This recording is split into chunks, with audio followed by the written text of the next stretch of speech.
I'm having the hardest time with this second video. I just filmed one and it went like 12 minutes, so I need to make it go a lot shorter. Okay, so the second video picks up right when I started blacking out. So all of this is from Andy's memory, not mine. So I'm putting on my shoes and my wrap after I get out of the hot tub, and I'm wanting to kiss the bartender and drink all the drinks off of his tray, and I'm chasing him. And we're at the total other end of the resort. The resort is like laid out along the beach. So we have to walk all the way to the other end of the resort to where our room is at. So not only am I drunk, but I'm drugged. So we finally get to our room. Andy gets me to bed. He doesn't stay with me because he doesn't know I'm drugged. He just thinks I'm drunk. So he puts me to bed and he leaves. Well, thank goodness, somehow he decides to come back to check on me like a half hour later. And as his story goes, he's coming back to our room. Now, I don't know if I mentioned this before because I've only told this story 2 other times before. Our room is right next to the venue where everybody gets married. And they're doing a sound check because there's going to be a beautiful Indian wedding there. So there's loud Indian music playing. And there's a crowd gathered outside our room because inside the room is me. And I'm going, at the top of my lungs, just howling, Andy says. And that's what he says I sounded like. That's him telling me. Mind you, so I was raised Christian and I could speak in tongues. I'm gifted by the Holy Spirit, right? Okay, side note. So he's like, there's people outside our room. You're howling like you're possessed by the devil, because that's what it sounded like. So he comes into our room and he looks. I'm not in the bed, but he hears me howling and screaming, and he looks, and I'm wrapped up in the bed sheets, all the bed sheets at the bottom of our bed on the floor. And he looks at me screaming while I'm screaming, howling. And he's like, you wet yourself and you're rolled up in the sheets. And he's like, I don't know what's going on with you. He's like, I just thought I'd come back to the room and you would be passed out. I had no idea you would be like this. He's like, you were like possessed by the devil. He's like, so I got you unwrapped out of the covers.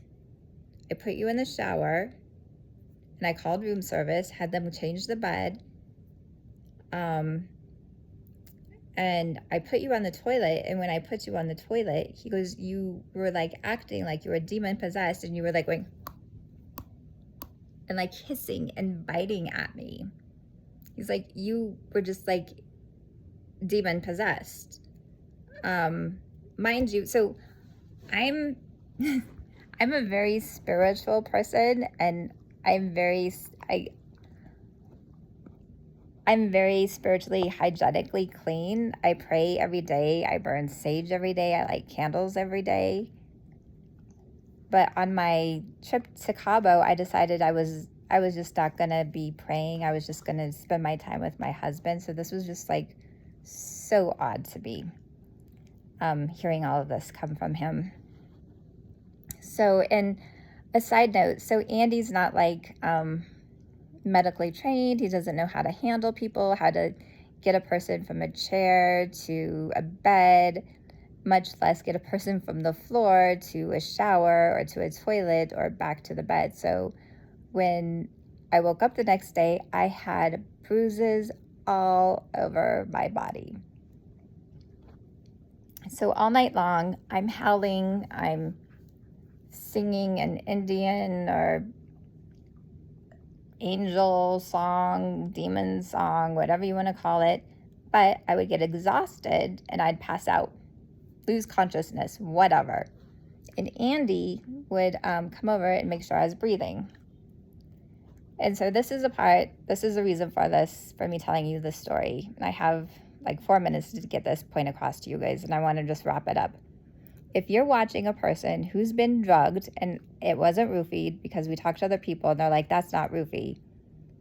With roofie, it's this, this, and this. If you are not sure if they're breathing and you have any doubts about it, you fucking call the paramedics. Straight up. You call the front desk and say, we have a medical emergency. My person, I'm not sure if they're breathing. They will come up there and they will make sure that person is breathing. Don't ever question if the person you're with is breathing. I lost a lot of respect that night for my person not doing that. And that shouldn't be a question. He said he was worried of me going to medical facility in Mexico and me not being taken care of properly, but that almost seems like a cop-out.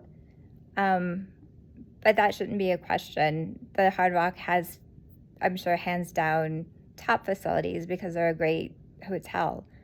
I personally won't ever be going back to a Hard Rock after this experience, but this is my message. If you're with somebody and you think their heart stopped or they're not breathing or there's blood coming out of any orifices, you fucking call medical facilities. That's the reason for this message. That's and then also for watching your drinks and make sure you don't get drugged, okay? Hope you enjoyed this video. Like, share, and if this gave you the courage to share your message, because this is happening to other people, we need to get out there and spread this message because people need to know it's happening. I'm a 52-year-old woman and I was not dressed inappropriately. I was wearing a conservative bikini.